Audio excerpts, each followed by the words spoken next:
Bismillah, Assalamualaikum warahmatullahi wabarakatuh. Perkenalkan, nama saya Yayan Ainatu Musyarofah dari kelas PG PAUD non-reguler. Pada video kali ini, saya akan mempresentasikan hasil observasi dalam perlibatan orang tua dan masyarakat di pendidikan anak usia dini, kelompok bermain Al-Barkah.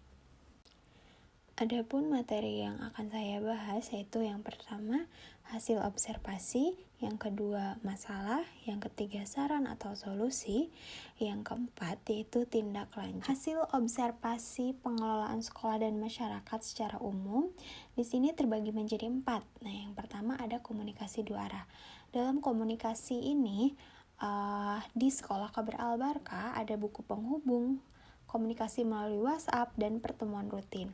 Nah, biasanya grup WhatsApp ini untuk mengetahui informasi tentang sekolah, yang mana ketika mau ada kegiatan, ketika anak dikasih tugas oleh guru, maka guru menginformasikan kepada orang tua melalui grup WhatsApp.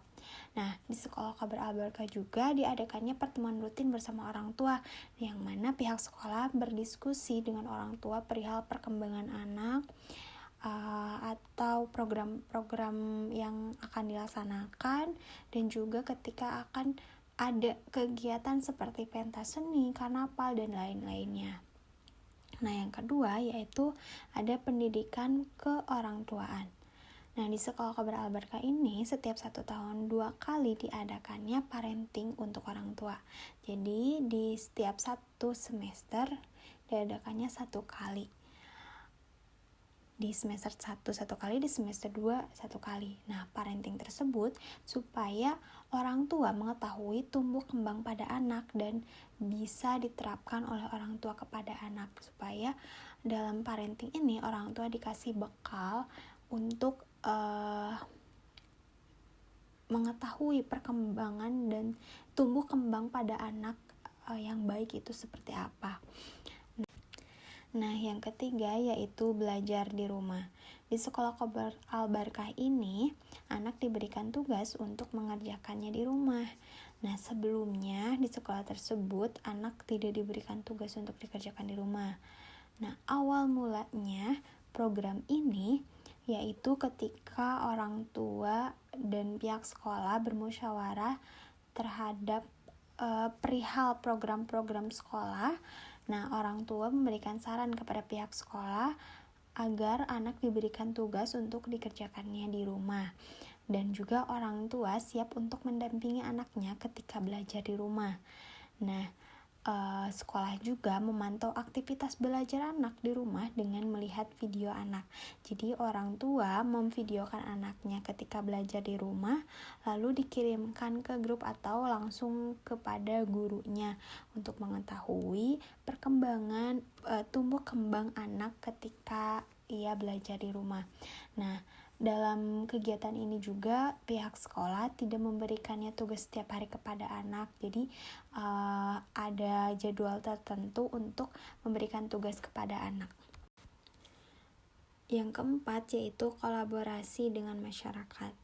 Kolaborasi dengan masyarakat ini di kelompok bermain Al-Barkah yaitu kerjasama yang berkaitannya dengan puncak tema untuk mendukung pembelajaran anak, dan biasanya disebut dengan field trip.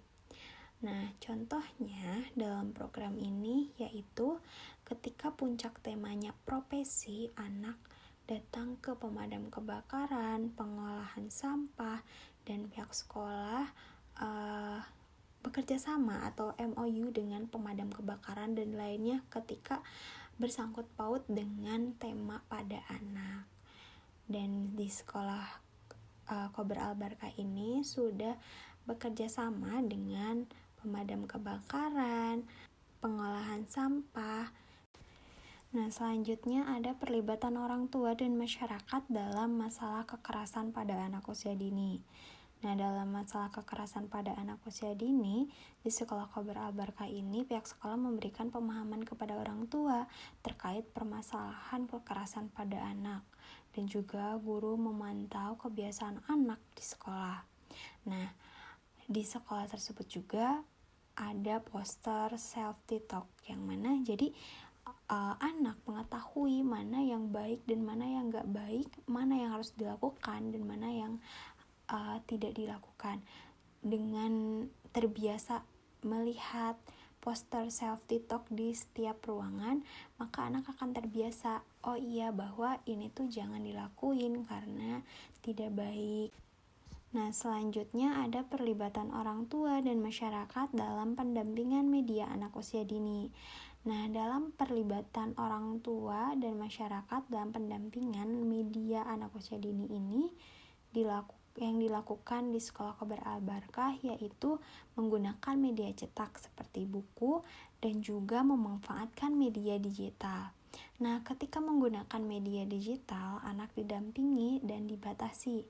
Orang tua juga diberikan pendampingan atau pemahaman dalam memanfaatkan digital untuk anak usia dini supaya orang tua bisa menerapkannya dan memanfaatkan digital kepada anak dengan baik. Nah, di Sekolah Khobar Al-Barkah juga ketika pembelajaran selalu ada diadakannya menonton bersama, yang mana contohnya itu seperti menonton sejarah Nabi dengan menggunakan Infocus. Jadi anak menonton bareng-bareng. Nah, perlibatan orang tua dan masyarakat dalam pendidikan anak usia dini berkebutuhan khusus. Jadi di Sekolah Khobar Al-Barkah ini tidak ada anak yang berkebutuhan khusus, sehingga belum ada perlibatan orang tua dan masyarakat dalam pendidikan anak usia dini berkebutuhan khusus. Nah, selanjutnya ada perlibatan orang tua dan masyarakat dalam penyelarasan pendidikan di rumah dan di lembaga pendidikan anak usia dini.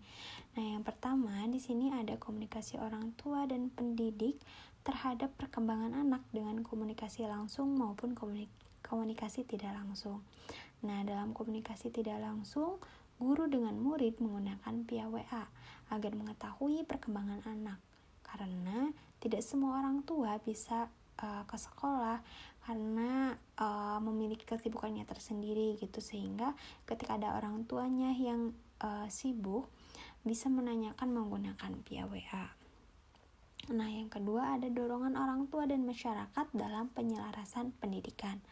Nah, guru memberikan tugas kepada anak dengan memberitahu kepada anak, dan juga guru memberitahu kepada orang tua melalui komunikasi tidak langsung seperti WhatsApp tadi. Nah, agar orang tua mendampingi saat anak mengerjakannya, dan juga anak mengikuti kegiatan maghrib mengaji. Nah, dalam kegiatan ini anak mengaji di masjid terdekat rumahnya mereka. Nah, di sini juga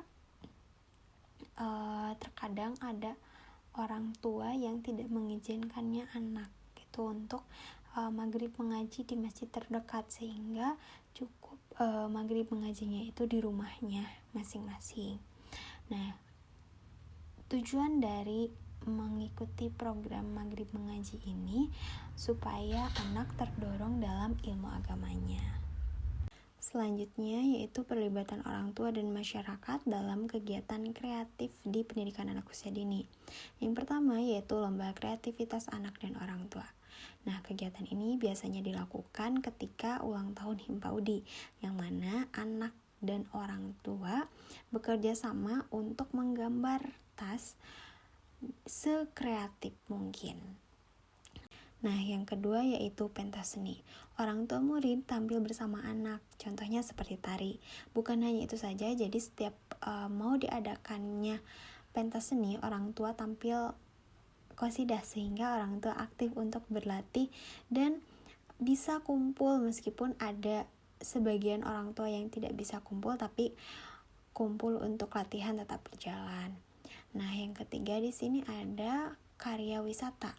Karya wisata ini biasanya diadakan setiap di akhir semester, contohnya seperti renang, outbound, dan lainnya.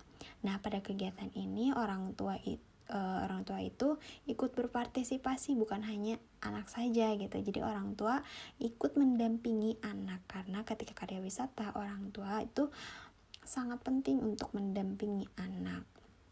Nah, yang keempat ada kelas orang tua atau orang tua mengajar. Nah, program ini menjadi sebuah komunikasi antara orang tua dan sekolah untuk memantau pertumbuhan dan perkembangan anak. Nah, program orang tua mengajar yaitu orang tua menjadi subjek sebagai guru yang mengajar sesuai dengan pekerjaannya orang tua. Misalkan orang tuanya itu bekerja di kepolisian, sehingga orang tua itu mengajar tentang kepolisian, yang mana kayak mengenalkan lalu lintas dan lain-lain. Ataupun kayak profesi orang tuanya pedagang gitu. Orang tua tuh mengajar tentang berdagang gitu. Nah, kegiatan ini juga bertujuan untuk meningkatkan wawasan dan pengetahuan dasar orang tua tentang pendidikan anak usia dini. Nah, yang kelima ada karnaval. Nah, karnaval ini diadakan setahun sekali, akan tetapi selama pandemi itu tidak diadakan dan mulai diadakannya lagi di tahun ini. Dan biasanya dalam karnaval ini orang tua ikut berpartisipasi mulai di pembuatan kreasi yang akan digunakan oleh anak ketika karnaval dan juga mendampingi anak ketika karnaval. Nah, yang keenam yaitu membuat karya untuk menghias ruangan kelas, seperti membuat hiasan dari origami untuk ditempel di jendela. Selanjutnya yaitu perlibatan orang tua dan masyarakat dalam pelaksanaan kegiatan pengembangan di lembaga pendidikan anak usia dini. Nah, ketika di rumah, anak mengulang pembelajaran yang sudah diajarkan di sekolah, kegiatan evaluasi program pihak sekolah dengan orang tua, kegiatan sosialisasi kepada orang tua mengenai program-program dan kegiatan anak selama di sekolah, kegiatan yang sudah dibuat oleh pihak sekolah sehingga orang tua mengetahui program-program yang ada di sekolah tersebut, dan diadakannya PMT untuk anak. Dan PMT ini biasanya diadakan 1 minggu 1 kali. Orang tua membuat makanan untuk anak. Evaluasi perlibatan orang tua dan masyarakat di pendidikan anak usia dini Kober Al-Barka. Nah, masalah perlibatan, pengaruh dari lingkungan yang kurang baik, sehingga pengaruh dari lingkungan tersebut anak terbawa dengan pergaulan seperti bahasa yang kurang baik, sebagian orang tua yang kurang perhatian terhadap anak dalam pembelajaran, pergaulan, dan juga kesehatan gizi pada anak. Nah, solusi dan saran: dikarenakan perhatian orang tua terhadap anak rendah, maka perlu ditingkatkan dalam parenting, dan orang tua menerapkan hasil dari parenting tersebut agar anak diperhatikan dalam perkembangannya. Nah, hendaknya orang tua dan masyarakat lebih aktif dalam mengembangkan program-program pendidikan anak usia dini di sekolahnya. Nah, program-program yang dibuat berdasarkan ide bersama, pertemuan juga sebaiknya dilakukan sesering mungkin untuk diskusi. Nah, untuk tindak lanjut di sekolah, tindak lanjut yang akan dilakukan sekolah dari permasalahan ini yaitu dalam meningkatkan partisipasi orang tua dalam kegiatan parenting dan menambah program kegiatan yang dapat meningkatkan keterlibatan orang tua dalam pendidikan anak usia dini. Mungkin sekian presentasi hasil observasi perlibatan orang tua dan masyarakat. Terima kasih. Assalamualaikum warahmatullahi wabarakatuh.